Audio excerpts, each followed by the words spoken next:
Okay. We are about 8 lines from the top in Lamed Gimel. The line starts with the word Koyach Levare Birim Kinoida.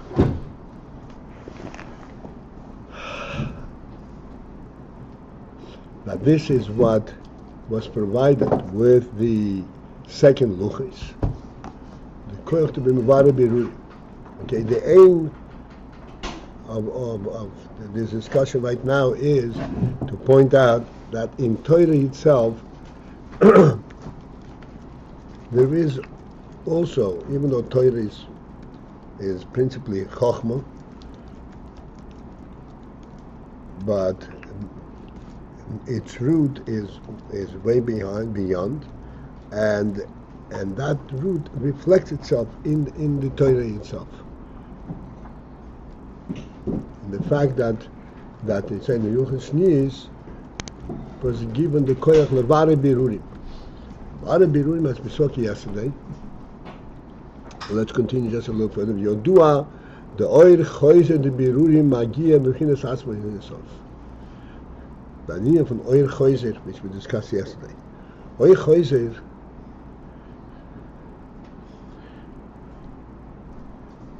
in principle means, Oichese means reverberating light, which means that coming from darkness, coming from Yeshus and Mitzias, there is a recognition, and then there is a strong drawing to light. Where does that come from? That is this sense that this Mitzias is actually rooted and is representative of Atzmos Ein-Sof.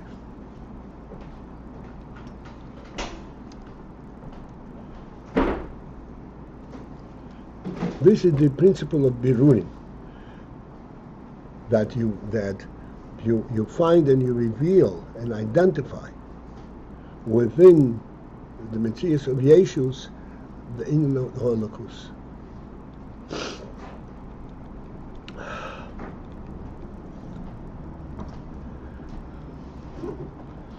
In simple terms,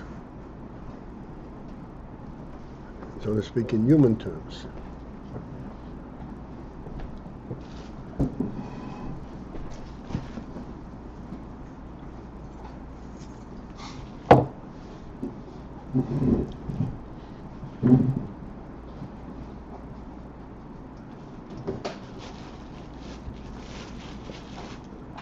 let's say a person is extremely successful.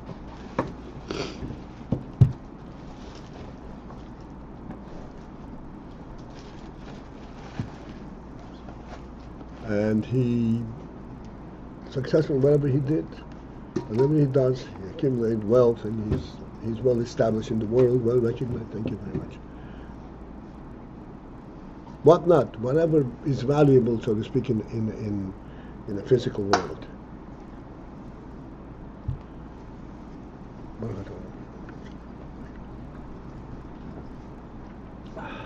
There's an interesting element in all of that. That's what the Gemara says, that a person can never be satisfied from worldly accomplishment, from worldly possession. And the Gemara expresses it in very simple terms. Yesh leimona reitzem osayim. He has 100, he wants 200. Yesh leimosayim reitzem daled meis. He has 200, he wants 400. What's behind that?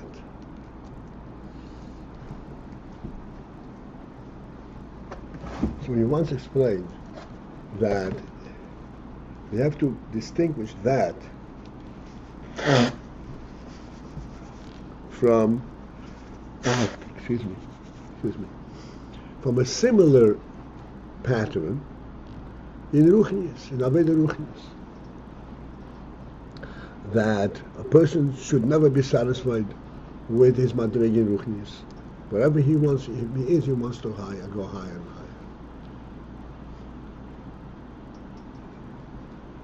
And we have to understand the profound difference between these two these two movements. In the case of Ruchnius, he wants to go higher because this level of Ruchnius has lifted him to a new insight, and therefore it brings him to identify with a higher element, the higher level.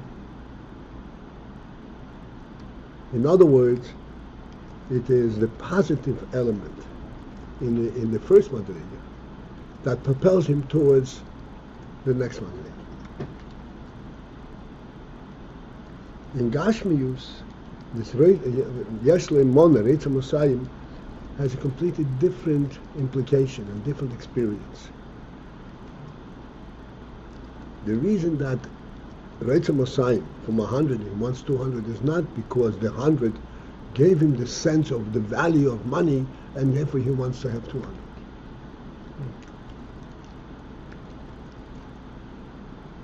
What propels him from the sequence from 100 to 200 is simply this.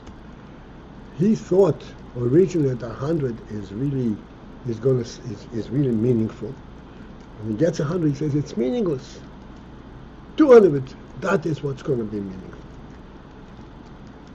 He gets to 200 and he says, it's nothing. He wants 400.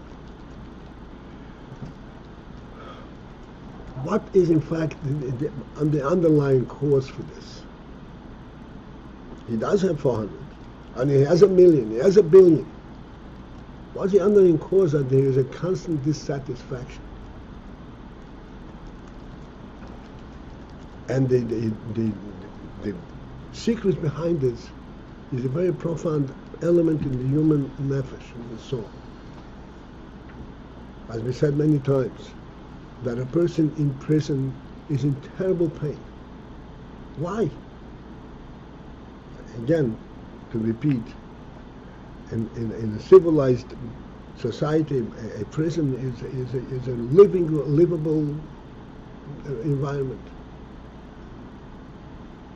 It's not confined to a 2x2. He walks around and he can interact with other people and so forth. Any limit that it says that you do not relate beyond this limit. Beyond this limit is off limits. You have no shaykhs over there. That is painful to the human being. Because the human soul, especially Ayin,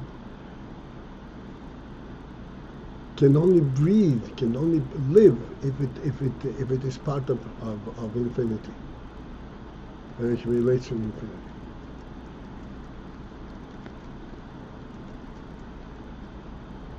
No matter how small a person is, how small my act is, the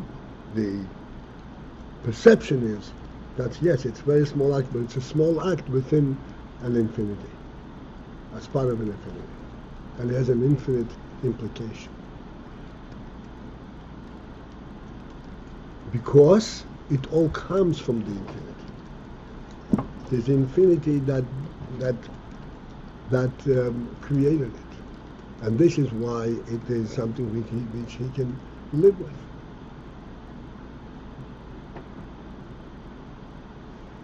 What does this tell us? This tells us that inherent in human thought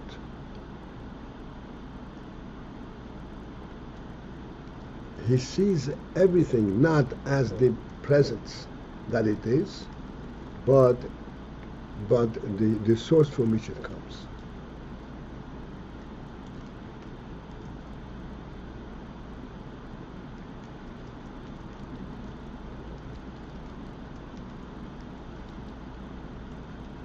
This is what surfaces in this Averas HaBirurim, in Oyer Choizer. He goes into the Gashmis of the world. And as I said, Mona is a Mosayim, It's a Dalad Meis, it's like Adman Shmoina Meis, he accumulates until he comes to the point that this is all meaningless. If it is disconnected to the source.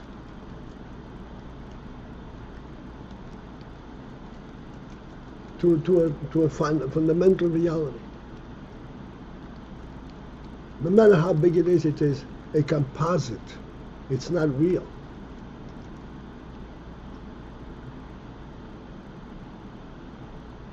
That's why the expression is a house of cards. There's no reality, no essential reality to it. And therefore he's propelled back to the Etzem. This is what he says over here. That Oyer Chesed Berum Magia B'Bchinas Atzmus Ein Sof. It reaches into Atzmus. Torah provides the koyach for birui, which means that Torah brings along with it the sense of Atzmus.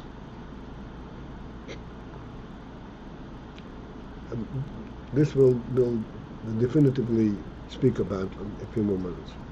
I missed one piece. When he says that he realizes that it's all meaningless, what then connects him to the Atzmus? What's the...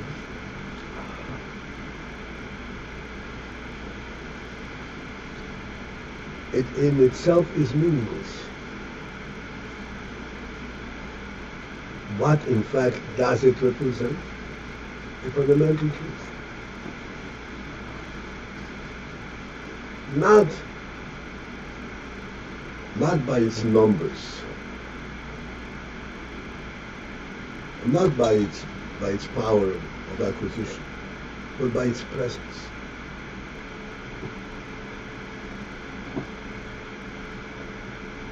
Atzmus, like we said the other day, Atzmus in the sense that there is a truth.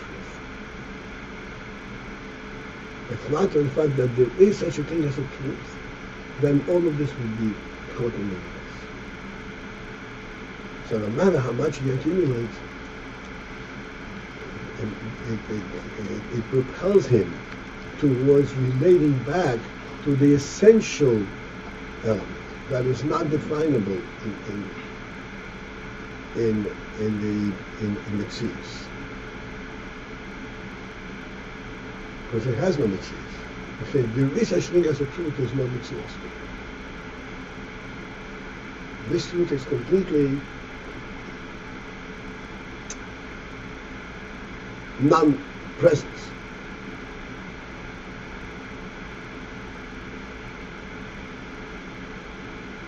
You're also saying that truth is somehow going to be related to he's going to see the real source in the Gashmias as a result? Or he's just going to relate directly to this truth? He's going to relate directly to this truth. In simple terms, it means this. Okay, this is much, but this much is nothing. Every individual entity, what does it stand for? There is a reality that provides for existence.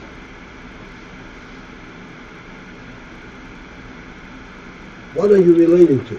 You're relating to the relative thing that I have more than you, or do you have something that is inherently valuable, that is inherently real?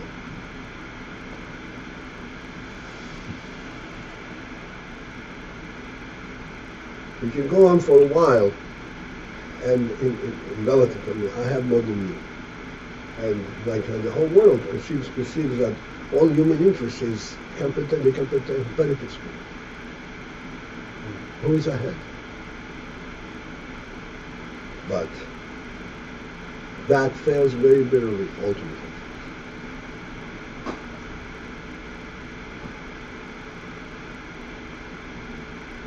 There is an essential truth in the soul. To reveal that truth, this is true Torah.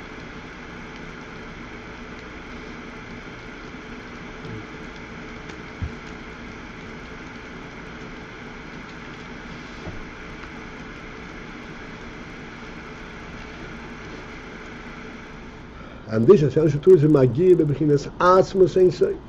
As we often point out, this is what the Rambam says, that there's a primary reality in the soul, and that is that there is a first being.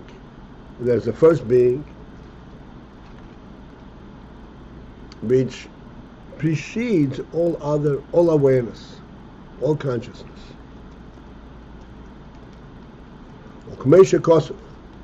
And as the Pasuk says, Ayin leroaso kulhi. Ayin leroaso, no eye has ever observed, etc. Yasarim chakil, but he will make it for that the one who is mechakil lei. In the kuli, in the missing words is Ayin leroaso lekim zolasecho, that no eye observed except you, Elikim, just you are aware of this. And Yasa, and this is provided limchakil to the one who is mechakil. What is mechakil? Who is that one? The Gemara says, Leman the dayeg b'minin de chuchmas. Mechakil means the one who is delving and laboring in the meaning the chuchmas, in the words of Torah. Shehu inyan ha-birur b'koyach ha-Torah, which is the principle of birur that comes, it's provided through Torah. She'alidei zeh, where as a result of this mechakil loy, the koyach ha-Torah, nim she'abechinas eid and stimoah, is brought out, is drawn. The Aiden Stimah. Aiden is Oynek, the concealed Oynek, Shezeha Bechinas Helem Ho'atzmi de Insoy, which is the Helem Ho'atzmi de Insoy, the Atzmi of Insoy. Okamesha Kosu, Be'oyra, B'dibara Amaski, Yom Tev Sharoshem, Rei Samach Vod. This is discussed in Rei Samach Vod at length.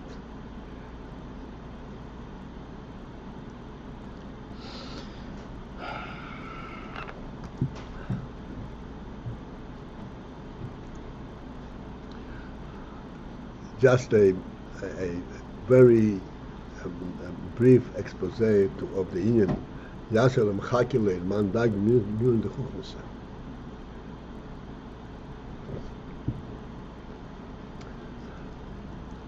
In milun de chuchmas, medag milun de chuchmas means following through in the chochmas HaTorah and in halacha, following through to the end point, to all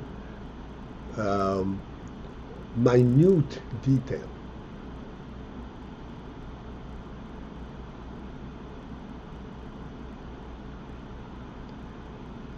The Rambam explains a very interesting thing. Actually, this is in Hagdomas or Rambam, I think, Hagdomas from Mishnayos. And the Rambam says that in Mishnah, there are many things in Mishnah which are unique. One thing in Talmud, in Talmud in general, Mishnah in particular, that surfaces is the fact that every most minute change in circumstance changes the halacha.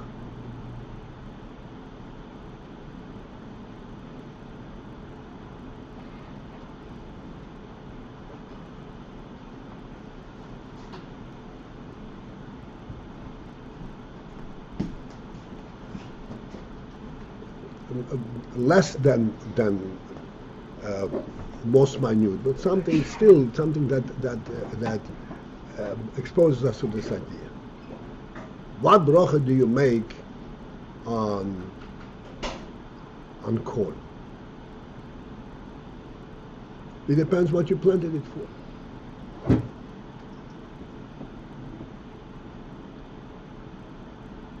It's an interesting thing. It was planted for this, they make Adon, planted for this, it's Shahakam.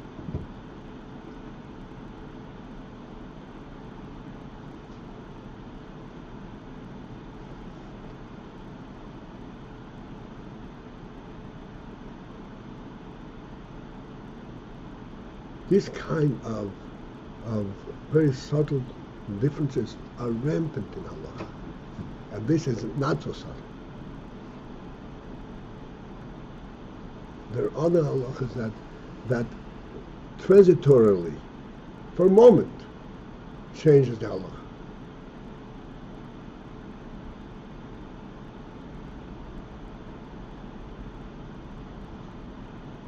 This is mamash medayik movement of Messiah. How does that happen?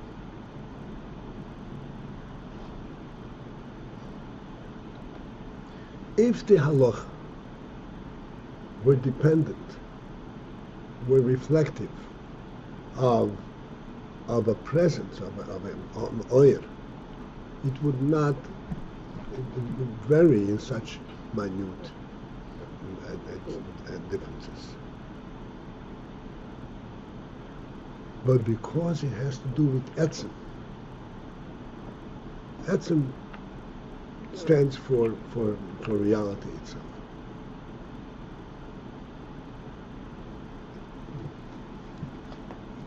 Like we spoke the other day, we said a suffix, there's a suffix and there's fexfik. Suffix means, what a suffix means, a doubt. They're not sure. A suffix. Then there's a second level, fexfik. To present it in practical terms.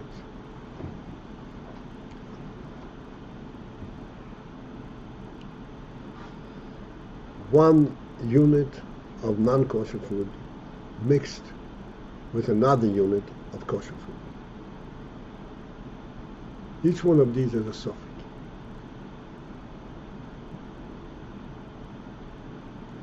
Then one of these mixed into another, with another one. So now the other one is a fexfik, is a suffix on the secondary level. That's a double suffix. Now, taken in overall reality, the chance of you hitting non-kosher on the fexfik is identical in terms of hitting a non-kosher in the suffix.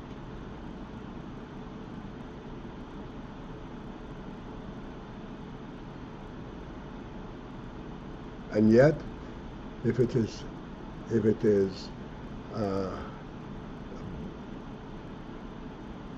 what is this? Why is it a fexfik in the second level? But in the second level, you pick up one unit in the second level,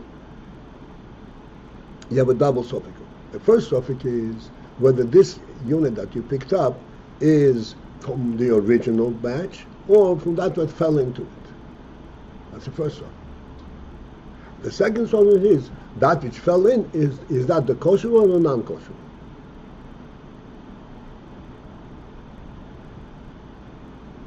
In dynamic terms, in direct terms, the chances of it being non-kosher or kosher are identical. That's because you can delay the question, complicate this question, so to speak. It doesn't make it less likely of being non-kosher.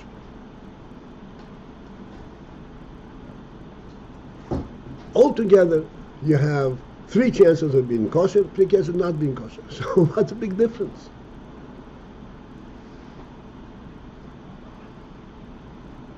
And halacha, this is a fundamental difference.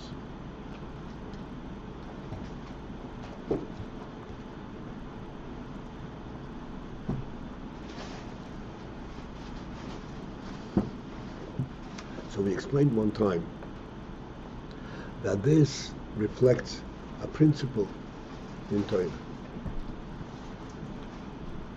Alpana.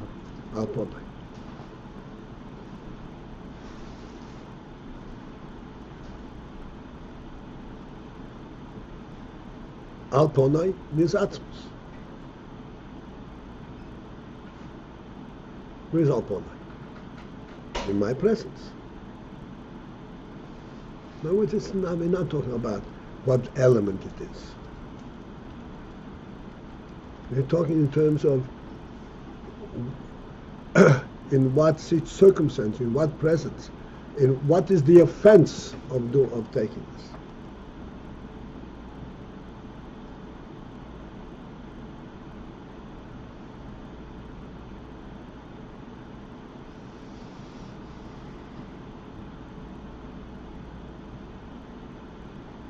For example, if you had a similar question, a piece of poison fell into food. So you say, oh, there's poison here, I'm not going to eat it. But some of it fell into another batch of food. Now you can eat it. You going to do that? It's the same poison. And the chances of hitting the poison is identical. Because there you're talking about the element itself. It doesn't change.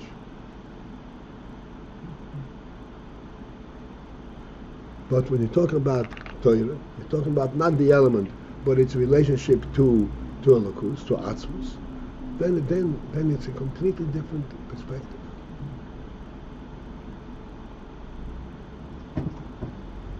This is the Dachkin Mila D'Chuchmas. Dachkin means you squeeze, you're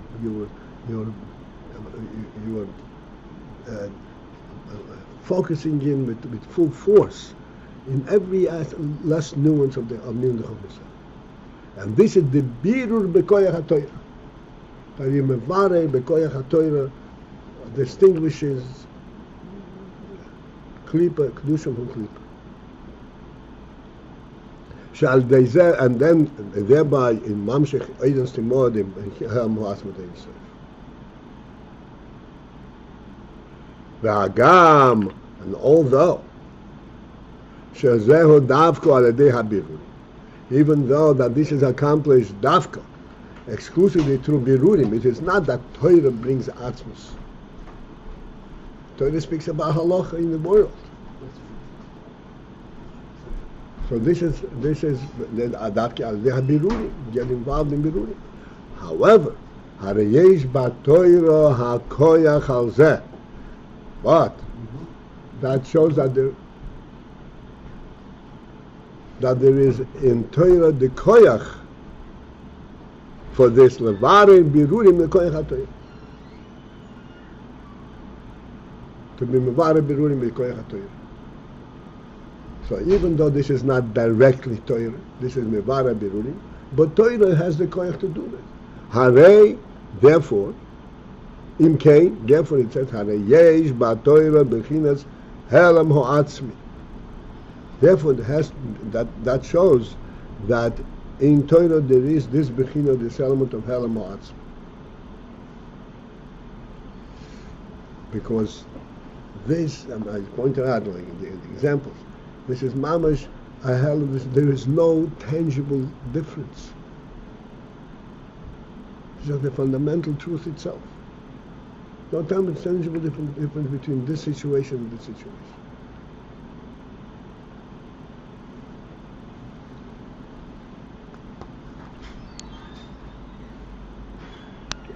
Here's a question. Yeah. Why does this need the Orchaizer? In other words, the Vara Berurim, person can delve into Torah and to, like he says here, like to focus on the why does it have to be preceded by the Orchaizer, the aspect, or can't it be an Or Yosher? What is, it's not Or Yosher. This is the Halal, because you don't know what to do with this. This thing presents itself and it's like, yeah, it's a complete Halal. What is it? And then you have to sift it through. Okay, how many spaces and how did it happen? Exactly. So like and you know something, just to point out, there's a difference whether you saw it fall in, or you didn't see it fall.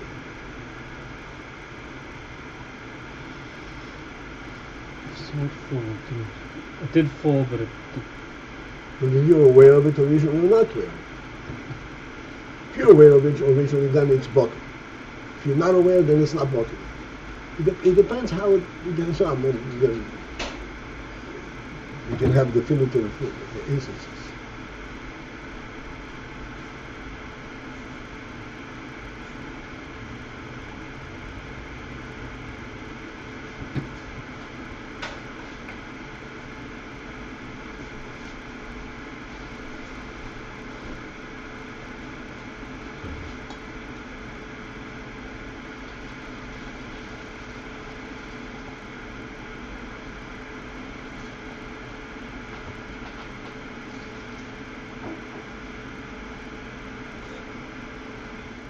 Yeah.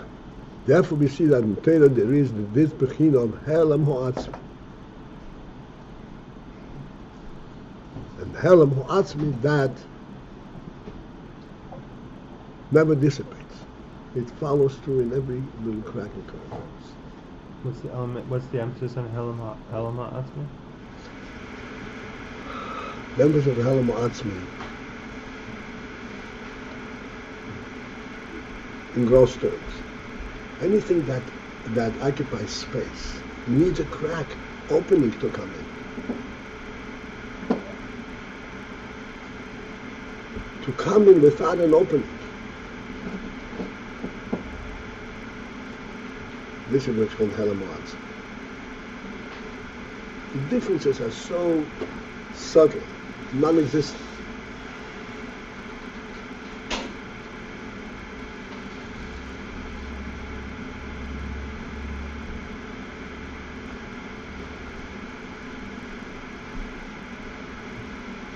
Okay, and this will interrupt until tomorrow. Have a good day online or wherever you are. Go to.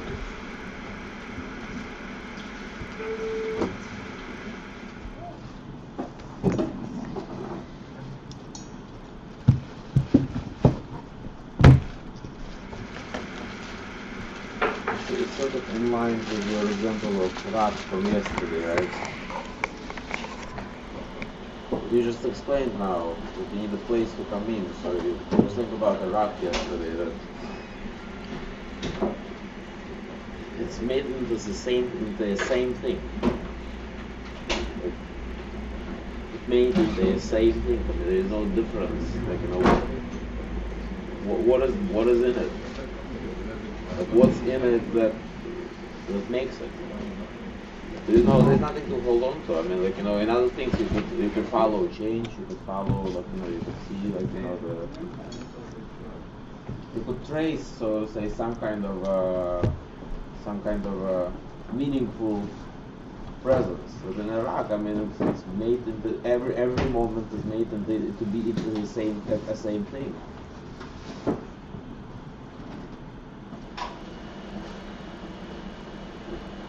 You can't see anything. It's like there's no crack. Mm-hmm. That was an example. We talked about how it is in Torah. Right.